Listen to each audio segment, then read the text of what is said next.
आध्यात्मिक से संबंधित वीडियो देखने के लिए हमारे YouTube चैनल को सब्सक्राइब करें। श्रीमद् देवी भागवत पुराण द्वितीय स्कंध अथ 10वां अध्याय। महाराज परीक्षित को डसने के लिए तक्षक का प्रस्थान। मार्ग में मंत्रवेत्ता कश्यप से भेंट। तक्षक का एक वट वृक्ष को डस कर भस्म कर देना और कश्यप का उसे पुनः हरा भरा कर देना। तक्षक द्वारा धन देकर कश्यप को वापस कर देना। सर्पदंश से राजा परीक्षित की मृत्यु। सूत जी बोले, हे मुनिवृंद, उस दिन तक्षक नामक नाग नृपश्रेष्ठ परीक्षित को शापित जानकर एक उत्तम मनुष्य का रूप धारण करके अपने घर से शीघ्र निकल पड़ा। वृद्ध ब्राह्मण के वेश में रास्ते पर चलते हुए उस तक्षक ने महाराजा परीक्षित के यहाँ जाते हुए कश्यप को देखा। उस नाग ने उस मंत्रवेत्ता ब्राह्मण से पूछा, आप इतनी शीघ्र गति से कहाँ चले जा रहे हैं और कौन सा कार्य करने की आपकी इच्छा है? कश्यप ने कहा, महाराज परीक्षित को तक्षक नाग डसने वाला है, अतः मैं उन्हें विष मुक्त करने के लिए शीघ्रता पूर्वक वहीं जा रहा हूँ।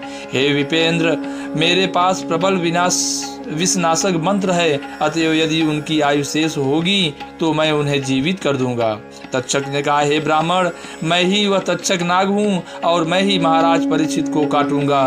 मेरे काट लेने पर आप चिकित्सा करने में समर्थ नहीं हो सकेंगे, अतएव आप लौट जाइए। कश्यप ने कहा, हे सर्प, ब्राह्मण के द्वारा शापित किए गए राजा को आपके काटने के उपरांत मैं उन्हें अपने मंत्र बल से निसंदेह जीवित कर दूंगा। तक्षक ने कहा, हे प्रिय, हे विप्र, हे अनघ, यदि आप मेरे काटे हुए नृपश्रेष्ठ परीक्षित को जीवित करने के लिए जा रहे हैं तो आप अपनी मंत्र शक्ति का प्रभाव दिखाइए। मैं इसी समय इस वट वृक्ष को अपने विषैले दांतों से डसता हूँ। कश्यप ने कहा, हे सर्वश्रेष्ठ, आप इसे काट लें अथवा इसे जलाकर भस्म कर दे तो भी मैं इसे पुनः जीवित कर दूंगा। सूत जी बोले, नागराज तक्षक ने उस वृक्ष को डंस लिया और उसे जलाकर भस्म कर दिया।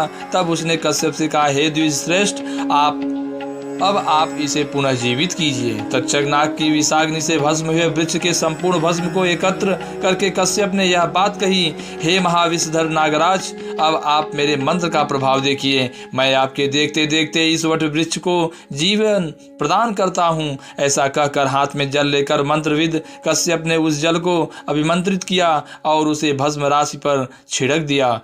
जल के पड़ते ही वह वट वृक्ष पुनः पहले की भांति सुंदर हो गया। उस वृक्ष को इस प्रकार जीवित देखकर तक्षक को बड़ा आश्चर्य हुआ।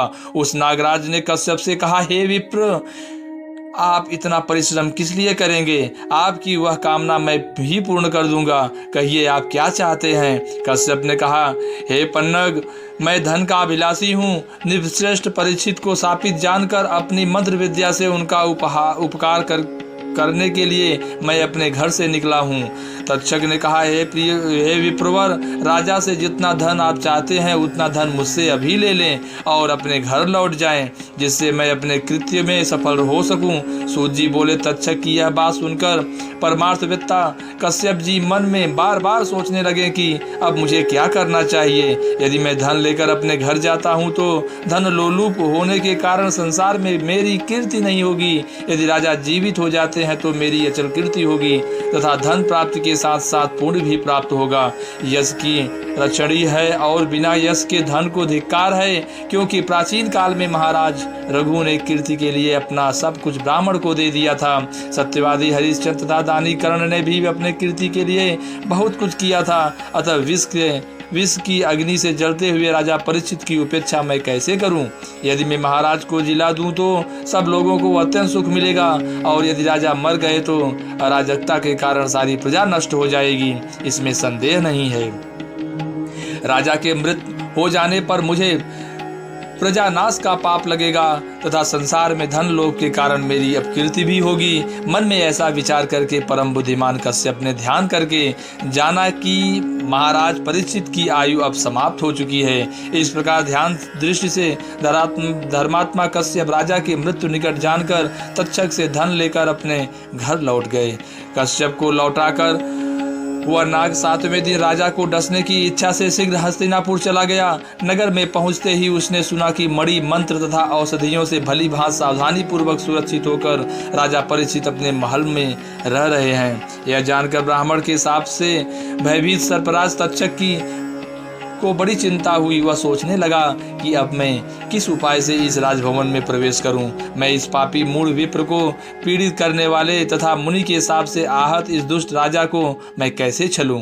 पांडव वंश में ऐसा कोई नहीं हुआ जिसने इस प्रकार की तपस्वी ब्राह्मण के गले में मृत सर्प डाल दिया हो। ऐसा निंदित कर्म करके कालचक्र को जानते हुए भी यह राजा भवन में रक्षकों की नियुक्ति करके राजभवन में छिपकर मृत्यु की वंचना कर रहा है और निश्चित होकर पड़ा है। विप्र के शापानुसार मैं उस राजा को कैसे डसूं? यह मंद बुद्धि इतना भी नहीं जानता। मृत्यु तो अनिवार्य है, इसी कारण यह रक्षकों की नियुक्ति करके स्वयं भवन पर चढ़कर आनंद ले रहा है। यदि अमित तेज वाले दैव ने मृत्यु निश्चित कर दी है तो करोड़ों प्रकार के प्रयत्नों से भी उसे कैसे टाला जा सकता है। पांडव वंश का उत्तराधिकारी यह राजा परीक्षित अपने को मृत्यु के मुख में गया हुआ जानते हुए भी जीवित रहने की अभिलाषा रखकर सुरक्षित स्थान में निश्चित होकर पड़ा हुआ है। यह यदि चाहता तो अनेक प्रकार के दान पुण्य द्वारा अपनी आयु बढ़ा सकता था, क्योंकि धर्माचरण से व्याधि नष्ट होती है और उसे आयु स्थिर होती है। यदि ऐसा संभव नहीं था तो मृत्यु के समय संपन्न की जाने वाली स्नान दान आदि क्रियाएं करके मृत्यु के अनंतर स्वर्ग यात्रा कर सकता था, अन्यथा इसे नरक जाना होगा। मुनि को पीड़ा पहुंचाने का पाप इस राजा को था ही और ब्राह्मण का घोर शाप अलग से है, अतः अब इसकी मृत्यु सन्निकट है।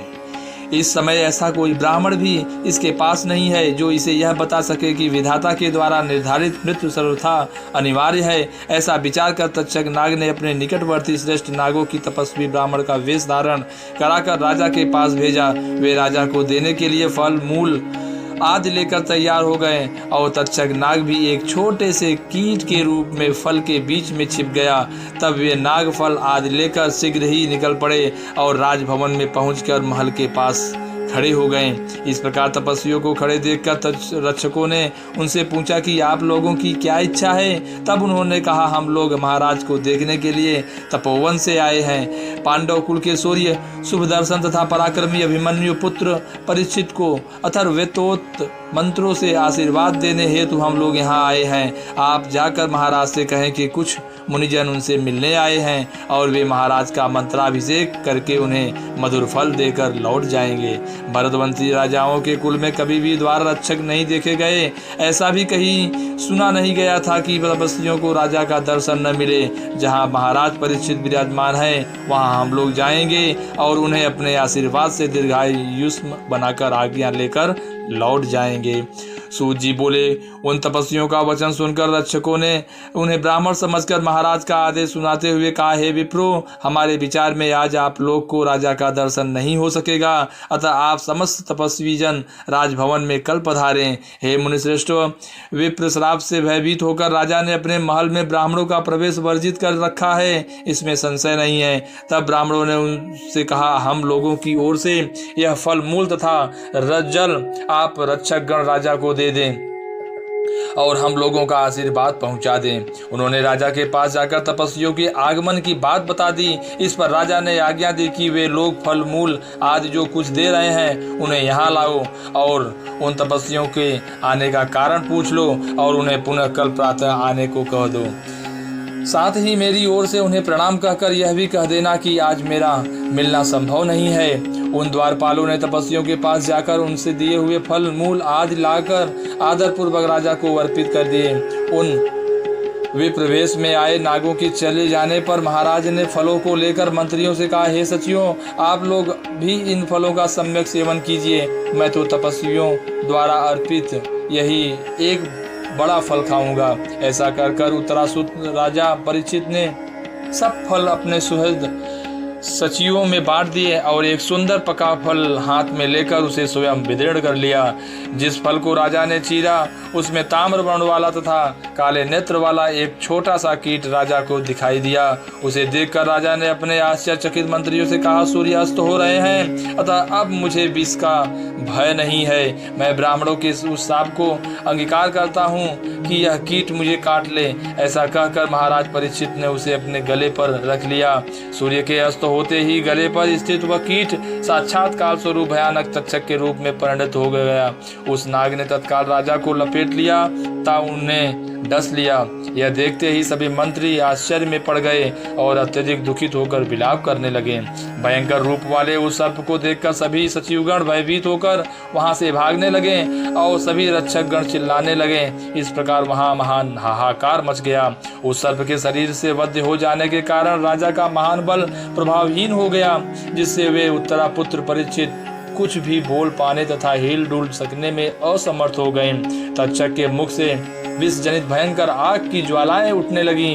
उस भीषण ज्वाला ने क्षण भर में राजा को जला दिया और शीघ्र ही उन्हें निष्प्राण कर दिया। इस प्रकार क्षण मात्र में ही राजा का प्राण हरकर वह तक्षक नाग आकाश में चला गया और वहां लोगों ने संसार को भस्मसात कर देने वाली सामर्थ्य वाले उस तक्षक को देखा। वे राजा परीक्षित प्राणहीन होकर जले हुए वृक्ष की भांति गिर पड़े और राजा को मृत देखकर सभी लोग विलाप करने लगे। जय माता दी।